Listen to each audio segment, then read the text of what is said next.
Hey guys, Josephine Olivia Gross here. Today's children's book reading is Dancing in the Wings by Debbie Allen.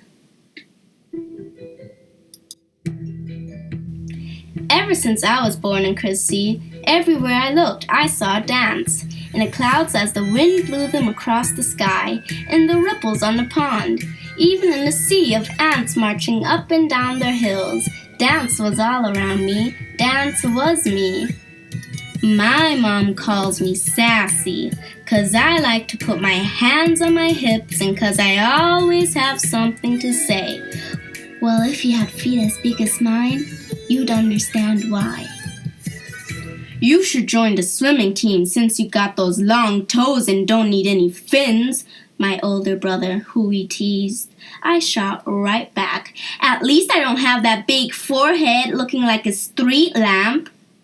Mama said, "Stop all that bad talk. You act so ugly sometimes. Huey, your big head is a sign of intelligence. And Sassy, your big feet will make your legs look longer and prettier in your ballet shoes." My legs were longer, all right. So long that when I went to tendu, point my toe at the bar, I tripped Miss Catherine, our teacher, who was coming down the line, looking the other way. Splat!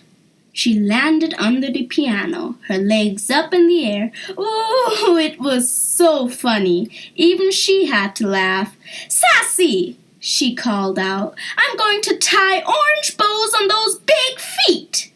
"Sorry, Miss Catherine," I answered, "but if you don't wear your glasses, you still won't see them." One thing for sure, because of my long legs and big feet, I could jump higher and spin faster than everyone else.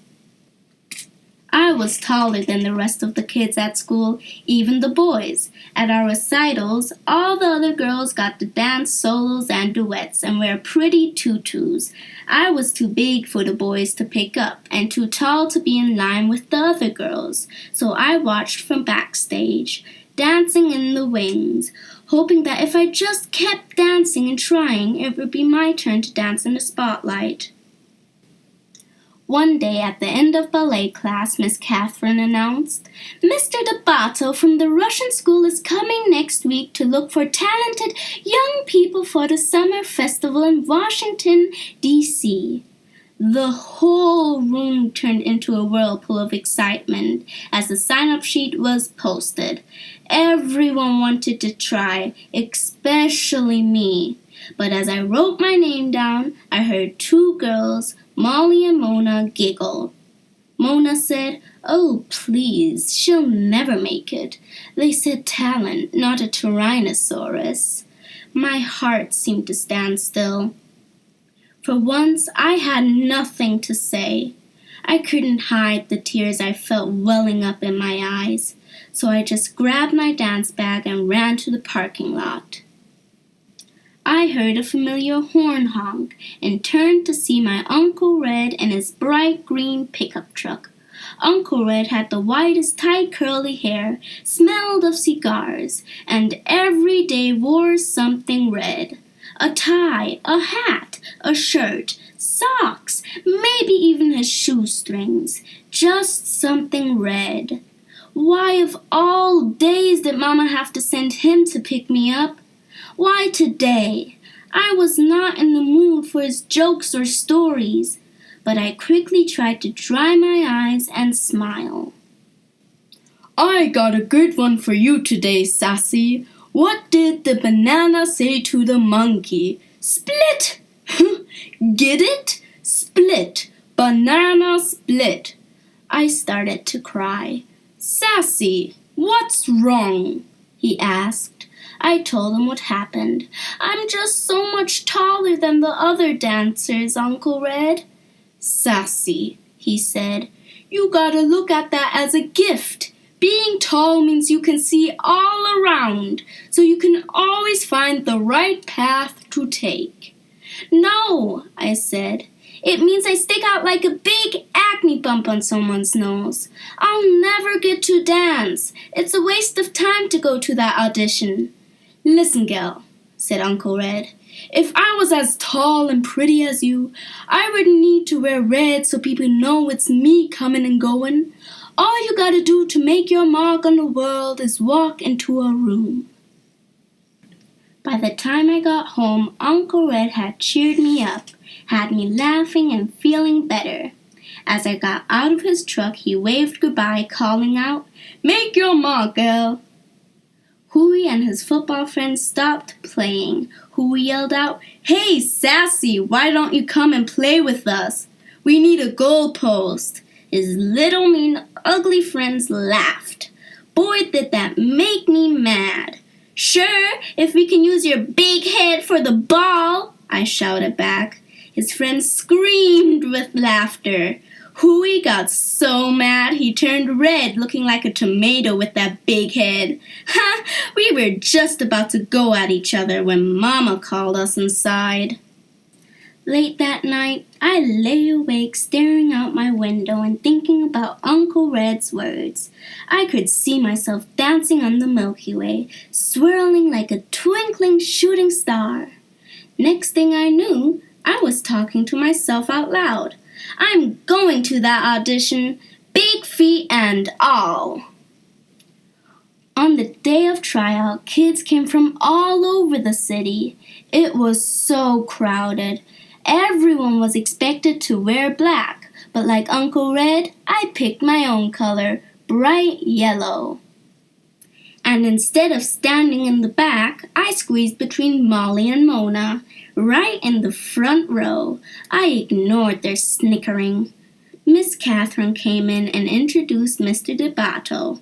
Everyone applauded. Boy, was he short, couldn't have been more than 4 feet 9 inches tall. He started walking down the roads, passing back and forth, just looking at us. Then he stopped right in front of me and said, "Young lady, why are you wearing that loud yellow leotard? I'll need to put on sunglasses to see anybody else. Please go to the back row." Molly whispered, "See ya, wouldn't wanna be ya." "At least he noticed me," I snapped. I put my hands on my hips and walked to the back.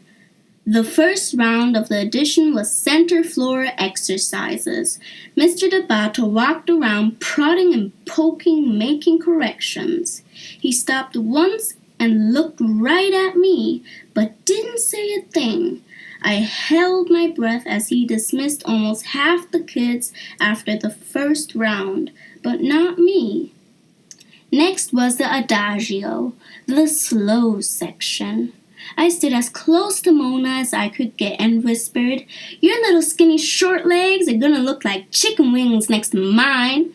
"I'd rather look like a chicken than a turkey like you with that long neck," she answered. "Talk to the hand," I told her. I took my leg up so high it got stuck. Luckily, I could balance on my other big foot, so I just held it until Mr. DeBato remarked, "Young lady, the exercise is finished." "Oh!" I jumped out of position. "Show off," Molly grunted. "Gobble, gobble." Mona imitated a turkey. Then came the leaps across the floor. I took off like Jackie Joyner-Kersee in the long jump at the Olympics. With one leap, I sailed in the air past all the other girls. Molly and Mona watched, looking pea-green with envy. When I finished, Mr. DeBato yelled, "Young lady, you must learn to dance to the music. Up on the count of 1, down on the count of 3, not 5. You have the rhythm of a troglodyte. Again!" I was crushed. As I passed Mona to get back in line, she said, "Next time, bring your big butt down by 3. "Your mama," I said. Ooh, did I wish I was a wizard. I turned them into 2 big fat frogs in tutus, trying to hip-hop. By the end of the day, there were only 7 of us left. Mr. DeBato called out everyone's name, except mine, and asked them to step forward. Standing alone, I really had to fight to hold back my tears. Then I heard him say, thank you all for coming today. Keep working, keep trying. You are dismissed. Mr. Debato said to me, Sassy, you have a great deal of potential.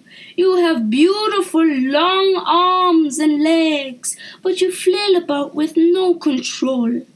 You must learn to use your feet better, and timing. We have a lot of work to do when you come to Washington this summer. But please leave that loud yellow leotard at home. All you need to do to be noticed is walk into a room. Dismissed. He walked out. Jumping and shouting, I ran to the parking lot. I made it, Mama, I made it! Guess who was there to pick me up? Mama, Uncle Red, Huey, and half his football team piled in the back of the green truck on their way to a game. Everybody was so proud of me, even Huey. You go, Miss Bigfoot. Thank you, Mr. Big Head, I said. We all laughed. 1 month later, Mama and I boarded the plane for Washington, D.C. She held my hand as my heart pounded when we landed. At the school, there were young dancers from Russia, Mexico, France, China, Cuba, Brazil, New York, Texas, and long-legged me from Inglewood, California. In class the first day, Mr. Debato introduced me to his 12-year-old protege, a boy named Dwight, who is 5 feet 10 inches tall. Dwight, I think I have found you a partner. Meet Sassy. Mama was right. Being tall wasn't so bad after all, and neither was having a big head. By the end of the summer, Huey had won the grand prize at Space Camp in Alabama, and I got to dance a duet with Dwight in the summer concert. When Dwight lifted me high in the air, I felt like I was dancing on the Milky Way. Me and my big feet, making my mark on the world.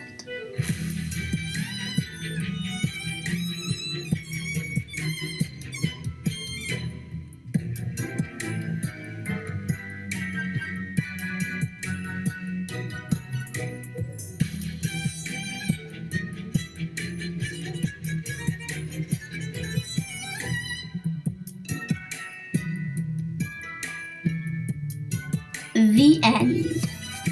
Thank you guys for listening. Next Tuesday, I'm going to be reading Sophia Shines by Joshua Riddoch. See you next week!